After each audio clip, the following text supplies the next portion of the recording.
پچھلے 1450 سال میں علم سیکھنا اتنا آسان نہیں تھا جتنا اب آسان ہو گیا ہے. پہلے تو سب سے اگر صدیوں پرانی بات کریں تو ایک ایک حدیث سننے کے لیے گھوڑوں پر اونٹوں پر سفر. علم پڑھنا بھی اور علم پھیلانا بھی دونوں کتنا آسان ہو گیا. میں جب پہلی بار امریکہ گیا تھا مدری قافلے میں، میرے بیانات تھے، میں 16 کتابیں لے کر گیا تھا. پورا ایک بریف کیس بڑا بیگ تو کتابوں سے ہی بھرا ہوا تھا، کیونکہ بیانات کرنے تھے. ہم نے کہا اتنی ساری کتابیں چاہیے گی، وہ کتابیں سنبھال کے. اب تو جناب یہ اگر کوئی بھی آپ کے پاس موبائل انسٹرومنٹ ہے یا کوئی آپ کے پاس گیجٹ ہے، ساری لائبریری آپ کے ساتھ ہے، وہ اٹھائیں اور چلیں بھائی پوری لائبریری ساتھ لے. ابھی نہیں ہے کتاب تو فوراً سرچ کریں، ڈاؤن لوڈ کر لیں. اچھا پھر اس کے بعد دعوت اسلامی والوں نے تو اور کمال کر دیا نا. ایک تو جگہ جگہ گلی گلی مدرسے، اسلامی بہنوں کے الگ، اسلامی بھائیوں کے الگ. پھر جناب آن لائن مدرسہ بنا دیا، چلے بھائی گھر بیٹھے بیٹھے پڑھنا ہے، اپنی مرضی کے ٹائم کے مطابق پڑھ لیں. پھر آگے جائیں تو ویب سائٹ بنا دی، دنیا کی 40-45 زبانوں میں ٹرانسلیشن کر دیا کتابوں کا، اور وہ ساری کتابیں فری. بھائی دنیا کی بہت ساری ویب سائٹس ہیں جہاں ہزاروں روپے کی کتابیں سینکڑوں روپے میں ڈاؤن لوڈ کرنی پڑتی ہیں، فری نہیں ہوتی. دعوت اسلامی والے لاکھوں کروڑوں کی کتابیں ڈال چکے ہیں اس کے اندر، اور ساری فری ہیں، ساری ڈاؤن لوڈ کر لیں. اچھا پھر اپلیکیشنز بنا دی قرآن. اب پھر آڈیو بکس، یہ اتنی بڑی، مطلب یہ شاید ہم میں سے کسی کو اس کا اندازہ نہیں ہے.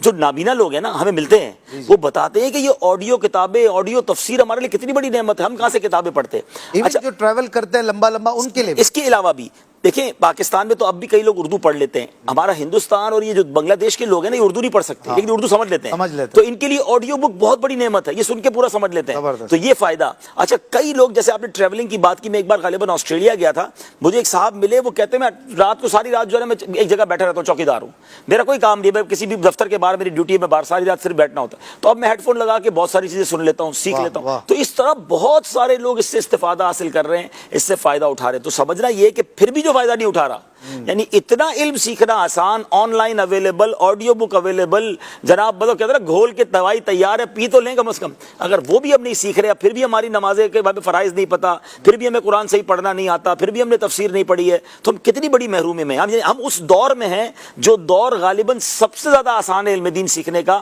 ہاں ایک آخری بات اس میں کہوں گا کہ آسان ضرور ہے، مگر اس میں ایک مشکل اور کھڑی ہو گئی ہے، کیونکہ جب سے یہ سوشل میڈیا اور انٹرنیٹ آیا ہے تو بہت سارے آپشنز بھی سامنے آ گئے ہیں. ہم عاشقان رسول خاندان میں پیدا ہوئے تو ہم عاشقان رسول کے مدرسے میں ہی جاتے رہے اور الحمدللہ انہی سے سیکھا. اب جب انٹرنیٹ سے رجوع کا زمانہ آیا تو بہت سارے آپشن آ گئے. بد عقیدہ لوگ بھی سامنے ہیں جن کو دین کا پتہ ہی کچھ نہیں ہے، وہ بھی دین سکھا رہے ہیں. تو اب یہاں سلیکشن بہت ضروری ہے کہ اگر میں نے دین سیکھنا ہے، علم دین حاصل کرنا ہے، تو کس سے حاصل کرنا ہے. تو اس کے لیے مستند آتھنٹک اللہ کی رحمت سے دعوت اسلامی کی ویب سائٹ موجود ہے، مدنی چینل موجود ہے، بکس موجود ہیں، فیضان آن لائن اکیڈمی موجود ہے. تو ان تمام ذرائع سے آپ انشاءاللہ علم حاصل کریں. اللہ نے چاہا آتھنٹک اور سرٹیفائڈ علم دین آپ کو حاصل ہو جائے گا.